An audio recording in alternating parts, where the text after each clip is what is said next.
Coming up, the Trump campaign is blaming Democrats for the apparent assassination plot against them. We'll hear from both candidates as they return to the campaign trail.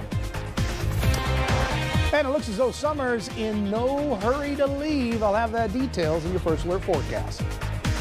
Samsara helps us with our driver training, so our cameras have AI technology built in that helps detect unsafe events.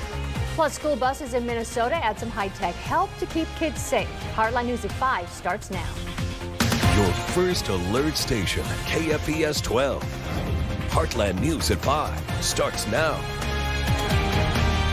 Good afternoon, everyone. A suspect is in custody in connection to threatening messages made to Cape Girardeau Public Schools. According to the school district, the suspect has been identified and could face serious charges. Nikki Clark joins us live in the studio to tell us more. Nikki? Kathy, Jeff, according to Cape Girardeau Police, school resource officers took a suspect into custody on Monday. We reached out to the Cape County juvenile officer. He said he could not comment on the investigation, but did tell us all of these threats are taken seriously.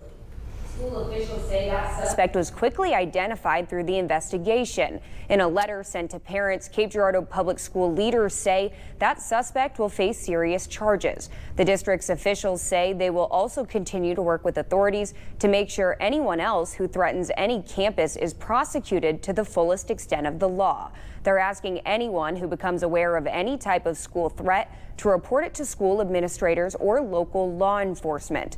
These threats have caught the attention of state lawmakers who say it's being taken very seriously. I'll have that part of the story coming up tonight on Heartland News at 6. Kathy? All right, Nikki, thank you. A very short court hearing leads to some big moves in the criminal case against Cape Girardeau County Coroner Wavis Jordan. Jordan arrived for a scheduled hearing on a motion to move his trial out of Cape County.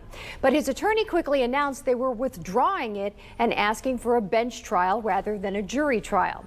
That means Judge Fred Copeland will decide Jordan's guilt or innocence, and the trial would stay in Jackson.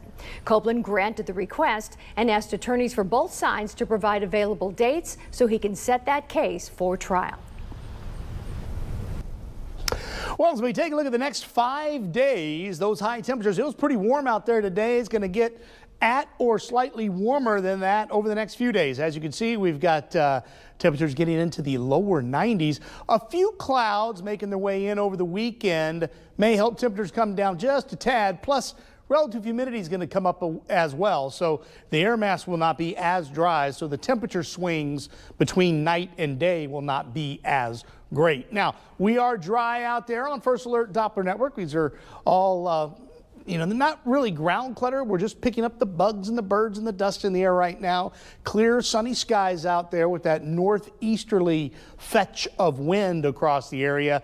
Temperatures, yeah, they're warm. We've got some mid to upper 80s out there. But the good news, yeah, check this out. As we head towards the heat index, it's actually lower than the actual air temperature. So let's take a look at the next 4 hours. We're going to be talking about temperatures, well, in the low 80s early, but by 8 o'clock this evening, we're talking about upper 60s to low 70s. We're going to take a look at that forecast coming up.